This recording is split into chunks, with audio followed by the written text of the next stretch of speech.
Analytics ruining football. Let me give you a breakdown of what these analytics are doing and why you're seeing them involve so much and why they are slowly going down. These numbers are slowly decreasing. The more we stick with analytical football, the more we play analytical football, these analytics actually, the statistics, these numbers actually start going away from the favor of the teams than they were supposed to. It's because when all of this started happening, when people started looking at analytics and, hey, you should go for it every single time you're fourth in something at this time. Every time you're fourth and goal, you should go for it. Every time you're this, you should go for it. The reason why that happened is because they were looking at the numbers and saying the numbers show us the percentage of times that these were converted over the course of a season, over the course of the years, show us that it's a high percentage and you should go for it. But here's the issue. The reason why they were higher percentage is because coaches only went for it when they felt they had something. There's a certain formation, there's a certain look, there's a certain matchup that we just feel we can get when we need it. We have a running back where we have Marshawn Lynch in the fucking backfield. We just don't think you can stop him from getting in the yard. We have Derrick Henry. We just don't think you could stop him from getting a yard. We have this big physical receiver on the outside, and if we get a matchup that we like with a one-on-one situation, we just like it too much.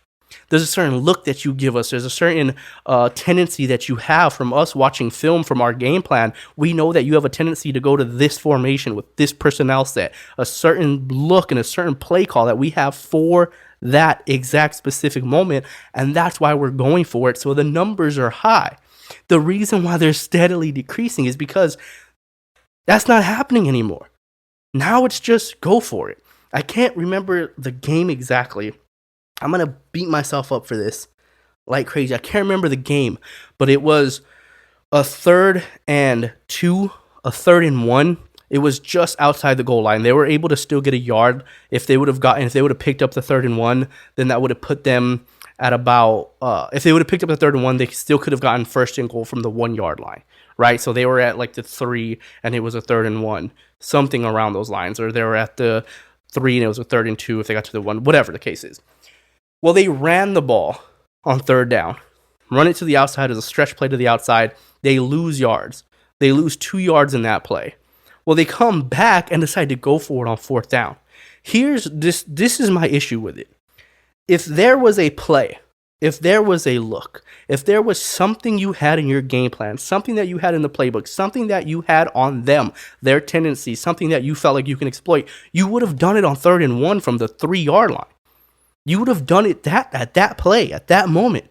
You wouldn't wait to lose 2 yards and then do it on 4th and 3. That was a simple analytics tells us to go for it. I have nothing. There's not something I feel super confident in. It's just analytics tell us to go for it, so let's go for it. When in fact you lost 2 yards on 3rd down. Now, if that was a different situation and the Kansas City Chiefs actually give you, the Raiders, that is, Chiefs-Raiders game, but the Raiders did it, give you a perfect example of it where, hey, if it's 3rd and 9, it's 3rd and 7 or whatever, we're just going to go ahead and run the ball. We don't want to turn the ball over. But if we get it to a 4th and 1, if we get it to a 4th and 2, there's a certain look that we got. There's a matchup that we like. There's a tendency that they have on the left side or right side in this certain bunch formation or a certain personnel that they have a heavy set. Or if we go out, spread, whatever. There's certain personnel grouping that we like, a certain play that we like, a certain matchup that we like, where if we run the ball on 3rd and 9 and get 8 yards, 7 yards, we're going to go for it because we like this. I have no problem with that. Get it or don't get it, I have no problem with that. But when you have 3rd and 1 and you go and lose 2 yards, that was your money play. You know what? You see what I'm saying? That 3rd and 1 was your money play. That was your short yardage. Got to have it. It's going to work. That was your now is the time play. And you lost 2 yards on it. So what on God's green earth makes you feel like you're going to get it now on 4th and 3? It makes 0 sense. 0. I'll post it in this. I'll have the clip running so you'll see what game it is. I'm gonna go crazy not remembering what game, but it is absolutely insane to me. Chiefs on the other hand, Raiders on the other hand, the Raiders-Chiefs game, Raiders do exactly what I'm speaking of. The Raiders end up having a 3rd down play. I forget exactly the down and distance and what play it was, but they get to a 4th and 1. First quarter, 8 minutes left, 0-0 ball game. You would say just punt the ball. The Chiefs are too good. You're not even at midfield yet, or you're right around midfield. You don't want to give Patrick Mahomes the ball in that short scenario. Like, just punt it, and that could have worked. But the reason I'm okay with it is because the Chiefs got it. The Raiders got it to a 4th and 1. The Raiders got the ball close enough to a 4th and 1, and they had a look. That look was, there is not going to be another time in this entire game. We know for a fact there will never be another moment in the game where we will have one-on-one with Davante Adams with no safety help. There will be no single high safety. There will be no two high safety at all. Everyone's in the box. We know what they like to go to on these 4th and 1s, these 4th and goals, these 1-yard plays. If we go with this heavy set and we have Davante Adams singled out on the outside, they're going to bring the safety in the box. This is our only opportunity the entire game to get Davante Adams on a post route with no single high safety help. We have to go for it. We have to try it.